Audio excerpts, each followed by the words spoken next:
আগামী 4 জানুয়ারি যে রক্তদান কর্মসূচি রয়েছে, রক্তার্পণ কর্মসূচি, কোথায় কিভাবে কোন সময় পর্যন্ত সেই কর্মসূচি হবে? দেখছেন স্পেশাল ইভেন্ট টিভি। এই কনকনে শীতে ব্লাড ব্যাঙ্কগুলোতে একদম রক্তের হাহাকার চলছে। আগামী 4 জানুয়ারি যে কর্মসূচি আমাদের রয়েছে সেটা হচ্ছে রঘুনাথগঞ্জ 2 নম্বর ব্লকের মিঠিপুর গ্রাম পঞ্চায়েতের মুকুন্দপুর গ্রামের বটতলা, একদম রাস্তার পাশেই কর্মসূচিটি হবে এবং সেখানে আমরা আশা করব মানুষ দলে দলে রক্তদান করবেন। যারা আমার এই ভিডিও দেখবেন তাদেরকে অনুরোধ করব আপনারা এই ভিডিওটি শেয়ার করবেন, বেশি বেশি শেয়ার করুন এবং আপনারা নিজে যারা দেখবেন তারা উৎসাহিত হয়ে রক্তদানে এগিয়ে আসুন। কারণ রক্তদান, রক্তের কোনো বিকল্প নেই। তাই রক্তদান না হলে মুমূর্ষ রোগী, থ্যালাসেমিয়া রোগী এবং যে সমস্ত প্রসূতি মায়ের রক্তের প্রয়োজন হয় তাদের কিন্তু রক্ত ছাড়া বাঁচানো যাবে না। আর রক্তের কোনো বিকল্প এখন পর্যন্ত বিজ্ঞান তৈরি করতে পারেনি। তাই আপনারা আসুন এবং রক্তদান করুন। আর এই রক্তদানের পাশাপাশি সেই দিন সেখানে কিছু অসহায় মানুষকে তুলে দেওয়া হবে, শীতের পোশাক অর্থাৎ কম্বল তুলে দেওয়া হবে। তাই আপনারা দানেরও হাত বাড়িয়ে দিতে পারেন সেখানে গিয়ে। আজকে আমরা উপস্থিত হয়েছি একটা বিশেষ কর্মসূচি নিয়ে, রক্তার্পণ এবং কম্বল বিতরণ কর্মসূচি। আপনারা জানেন এই শীতে বিশেষ করে মানুষের বা বিভিন্ন ব্লাড ব্যাংকে রক্তের অভাব সর্বত্রই দেখতে পাওয়া যায়। আসলে রক্তদাতার চাইতে রক্তগ্রহীতার মানে আবেদন, রক্ত পাওয়ার আবেদন সবচেয়ে বেশি দেখতে পাওয়া যায়। হ্যাঁ, এটা আমরা প্রতি মুহূর্তেই লক্ষ্য করি। এমন একজনকে আমরা পেয়েছি যার একটি গ্রুপ রয়েছে বা একটা স্বেচ্ছাসেবী সংস্থা রয়েছে, স্পেশালি দাতাদের সঙ্গে যার ওতপ্রোত একটা সংযোগ রয়েছে বা যাদের সংযোগ রয়েছে, এমনই একটি স্বেচ্ছাসেবী সংস্থা।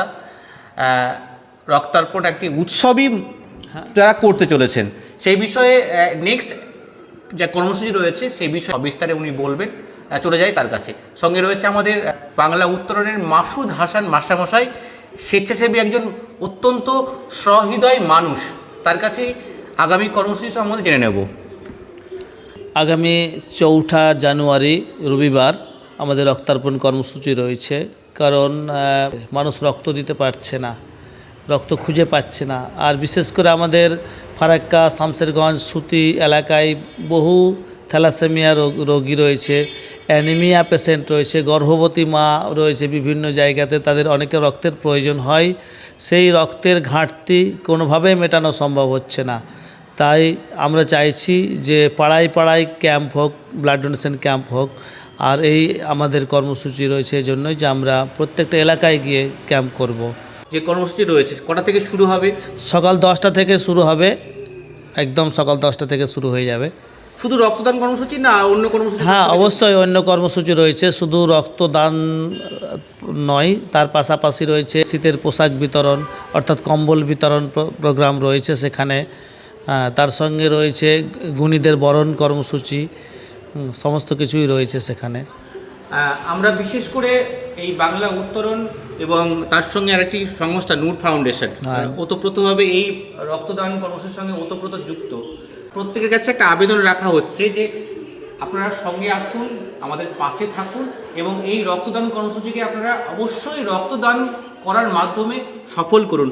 আমাদের জন্য, আমাদের আত্মীয়দের জন্য, মানে আমাদের সঙ্গে রক্তের সঙ্গে তার আত্মার সম্পর্ক রয়েছে। যারা ডোনার এবং যারা ডোনি, রক্তদাতা এবং রক্তগ্রহীতার সঙ্গে যে একটা রক্তের সম্পর্ক, মানে যে সম্পর্ক আমরা আসলে প্রত্যক্ষভাবে দেখতে পাই না, কিন্তু হৃদয়ের সঙ্গে, রক্তের সঙ্গে রক্ত সম্পর্ক তৈরি হয়। আশা করি এই সম্পর্ক সবচেয়ে মহৎ সম্পর্ক। অবশ্যই। হ্যাঁ, তো সেখানে আপনারা এগিয়ে আসুন, এই আবেদন রাখা হচ্ছে। আপনি তো পেশায় একজন শিক্ষক, অবশ্যই আমাদের কাছে বা তাদের কাছে কোনো অ্যাপ্রোচ যদি করেন তাহলে তারা অবশ্যই সহযোগিতার হাত বাড়িয়ে দেবেন। আমি শুধু শিক্ষক সমাজ নয়, সমস্ত সমাজকেই বলবো, সমস্ত ধরনের মানুষ যারা 18 থেকে 70 বছর বয়স পর্যন্ত রক্তদানে সক্ষম তাদের সবাইকে আহ্বান করব রক্তদানে। কারণ রক্তদানে একাধারে যেমন মুমূর্ষ রোগীর উপকার হয়, মুমূর্ষ রোগীকে বাঁচানো সম্ভব হয়, অপরদিকে কিন্তু নিজের কিছু শারীরিক সমস্যা থেকে মুক্তি পেতেও রক্তদান করা আবশ্যিক। হ্যাঁ, আর শিক্ষক সমাজ যেহেতু সমাজের মেরুদণ্ড, তারা সমাজ গড়বে, দেশ গড়বে, এবং যারা দেশের ভবিষ্যৎ তৈরি করবে এই শিক্ষকেরাই, তাই শিক্ষকদের রক্তদানে উৎসাহিত করে তুলুন। হ্যাঁ, এই বার্তাই দেব। তার সঙ্গে সঙ্গে যে সমস্ত রক্তদাতা সংস্থাগুলো রয়েছে তাদের সঙ্গে আপনারা নিবিড় যোগাযোগ রাখুন, তাতে আপনাদেরও যেমন সুবিধা এবং অন্যান্য অসহায় মানুষেরও রক্ত পেতে সুবিধা হবে। অবশ্যই আপনারা রক্তদান কর্মসূচিতে অংশগ্রহণ করুন। আমি আপনাকে কথা দিলাম, আগামী 4 জানুয়ারি কমপক্ষে 2-3 জনকে আমি রক্ত ডোনার হিসাবে তাদেরকে প্রেজেন্ট করব। আর আমিও চেষ্টা করব, কিছুদিন আগে রক্তদান করেছি, যদি সময় যদি পূর্ণ হয়ে যায় তাহলে আমি আমার 33তম রক্তদান সেখানে আমি সম্পন্ন করব। এই কথাটা বা এই আশা রাখছি, আশা করি সেটা করতে পারবো। আপনারাও সঙ্গে আসুন আমাদের সেই রক্তার্পণ অনুষ্ঠানে, যেখানে হবে সেখানে অবশ্যই আপনারা অংশগ্রহণ করবেন। এবং যখনই দেখবেন মুমূর্ষু কোনো রোগী তাদের রক্তের প্রয়োজন, সেখানে আপনারা এগিয়ে আসুন। আর একটা প্রশ্ন রয়েছে, বাংলার উত্তরণ গ্রুপে আমরা দেখতে পাই রক্তদাতার চাইতে রক্তগ্রহীতা বা আবেদনটা বেশি আসে, এটা কি বাস্তব? একদম বাস্তব। কারণ হচ্ছে আমাদের কাছে যদি প্রতিদিন 40টা রিকোয়ারমেন্ট আসে, তো আমরা সেই 40টা পূরণ করতে পারি না। আমরা 30-32 পর্যন্ত পারি ম্যাক্সিমাম, তার উপরে পারি না। ব্যাপারটা হচ্ছে রক্তদাতার চাইতে রক্তগ্রহীতার সংখ্যা বেশি, কিন্তু আমাদের পশ্চিমবঙ্গে বা ভারতবর্ষে বা যে কোনো জায়গায় প্রচুর অনেক লোক, তো অনেক মানুষ, এত মানুষ থাকা সত্ত্বেও মানে রক্তের অভাব সর্বত্রই দেখতে পাই, সবসময়ই সেটা পরিলক্ষিত হয়। রক্তদানে মানুষের কিছুটা ভীতি আছে, মানে ছুঁচ ফোটাবো ইত্যাদি, কিন্তু এই ভীতি থাকা উচিত নয়। আপনি যদি রক্তদান না করেন তাহলে আপনার আত্মীয় প্রতিবেশী যার রক্তের প্রয়োজন হচ্ছে তাকে বাঁচাবেন কীভাবে? ধরুন অনেক সময় বাবার রক্তের প্রয়োজন হবে কিন্তু ছেলে রক্ত দিতে চায় না, একদম ভীতি থেকে। রক্তদান কোনো ভীতির ভয়ের বিষয় নয়। রক্তদানের যথেষ্ট উপকারিতা রয়েছে। রক্ত দিলে যেমন প্রেসার, সুগার, থাইরয়েড থেকে শুরু করে নিয়ে এমনকি ক্যান্সার পর্যন্ত আপনি আটকাতে পারেন। যারা নিয়মিত রক্তদান করেন তাদের এই ধরনের রোগগুলো হয় না, এবং হার্ট অ্যাটাক তো হবেই না।